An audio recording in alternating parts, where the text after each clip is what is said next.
শুরু করি সৃষ্টিকর্তার নামে, যিনি পুরনো সে অত্যন্ত। আজকে একটা প্রোডাক্ট নিয়ে এলাম ভাই, জবিয়া গোল্ড। বুঝছেন, জবিয়া গোল্ড এমন একটা ওষুধ, এটা আপনি 32টা ধরনের vitamin, calcium, A to Z,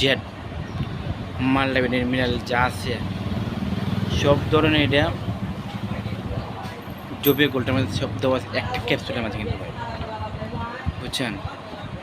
আর বিশেষ করে হলো আপনারা যারা কানা দুরুচ্ছি না, হাত পাও দুর্বলতা, পাওয়া চিরানে, মাথা ঘোরায়, বা মানে ওই হাঁটুতে ব্যথা, 20 বছরের যারা উপরে যারা আছে, 20 বছরের যারা, আবারও বলতে পারি 20 বছরের যারা উপরে আছে, আপনারা আমার কথা বিশ্বাস করেন আর না করেন জানি না ভাই, আপনার 20 বছরে অনেক আছে আপনারা মানে এই হাতের ব্যথা,